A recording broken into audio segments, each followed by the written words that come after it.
Hey everyone, welcome to the new episode of Songs for Breakfast. As always, I'm your host Chris.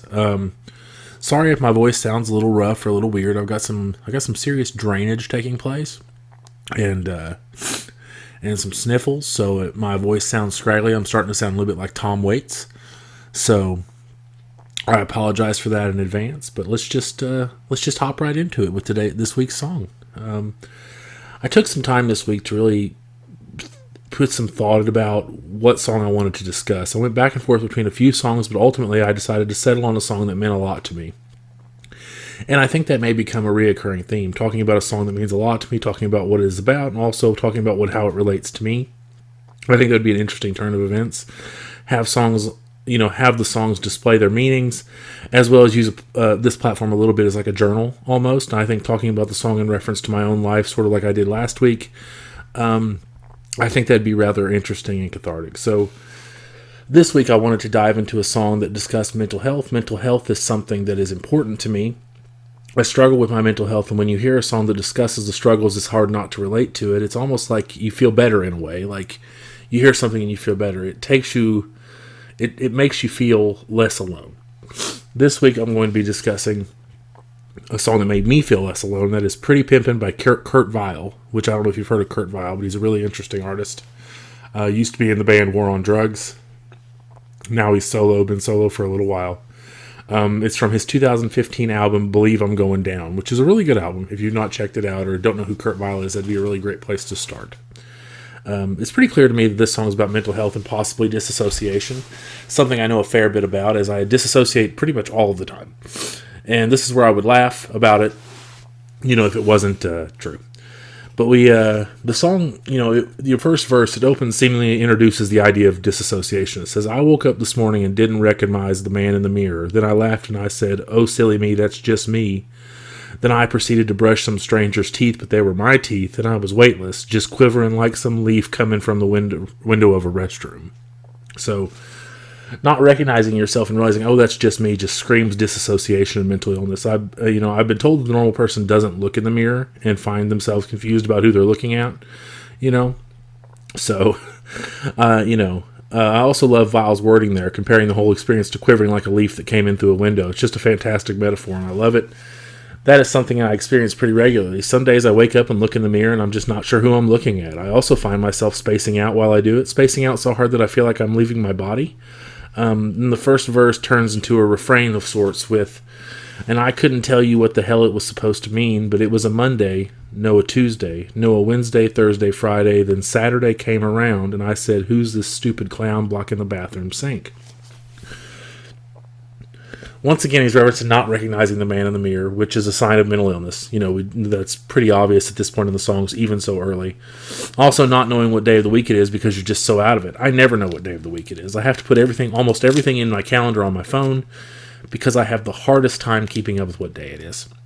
I'm also obsessed with time. I need to know what time it is all the time. Like every second of every day, I got to know what time it is. I can't help. I count the minutes of every day of my life.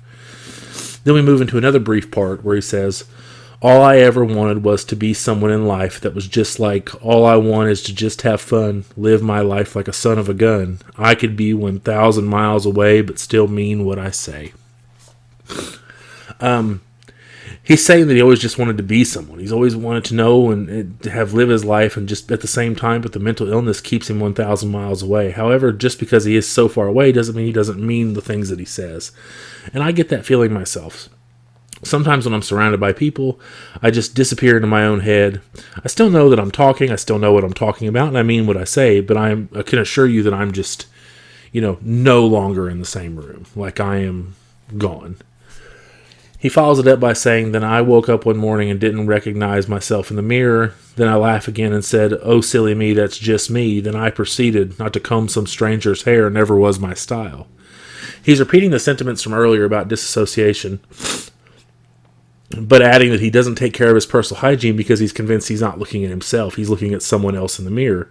And it's not his style to comb someone else's hair. And I've been there and done that. I don't know how many times I've looked at myself in the mirror and decided I wasn't combing my hair or brushing out my beard. Who would notice? And, the thought process is, who would even care? Who would notice and who would even care? He says, but then I couldn't tell you what the hell it was supposed to mean, because it was a Monday, it was a Tuesday, no Wednesday, Thursday, Friday, then Saturday came around and I said, who's this stupid clown blocking the bathroom sink? We've heard that before, but then he adds, but he was sporting all my clothes, I gotta say, pretty pimpin'. Once again, he's greeted with lines about not knowing what day it is and not knowing who he's looking at in the mirror, but at this time he starts to wonder who's wearing his clothes, because whoever it is just looks great. Sometimes I stand in the mirror and say to myself, man, that shirt is cool. Then I realize it's my shirt, so whoever this guy is in the mirror is looking pretty pimpin'. And then the refrain comes back with some slight changes. He says, but all I ever wanted to be was a man, but he was always a little too cute to be admitted under marbles lost. He was always 1,000 miles away while still standing in front of your face. Now he's saying he always wanted to be a man, but he's a little too tracked for him to consider him to have a screw loose or two. Oh, they're cute, they're not weird, that sort of thing. But he just wants to be his own person. He deals with the issues that he has, and he finds himself spacing out again, being 1,000 miles away while being right in front of you. I think I do that every day. I just completely space out. I've done this while driving, and honestly, I'm not even sure how I make it home sometimes. Like, I space out, and before I know it, I'm at home. It's like my car drives itself. I know that it doesn't.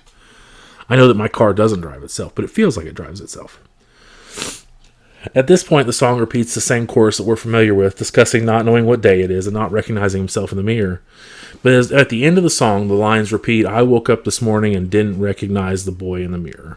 The final line is repeated, driving home the theme of the song. When you're disassociative, you wake up and you just don't know the person in the mirror. You can stare for as long as you'd like, but you aren't going to find yourself there because the real you is 1,000 miles away.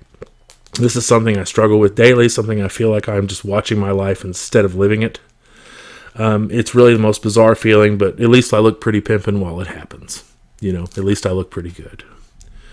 So, how do you feel about the song Pretty Pimpin'? Do you yourself have a song that describes you and hits home for you, or do you have anything like that going on? Feel free to let me know and suggest a song for me to talk about. You can email songsforbreakfast@gmail.com. As always, thank you guys for listening. Get with me, email me. Message me on Facebook. Is there a song you want to hear about? Is there, do you have feelings about this song? Do you think that I'm wrong? Let me know. I'm always open for a discussion. I'm always open to, record a second part maybe. So just let me know. But as always, thank you guys for listening, and I hope you have a wonderful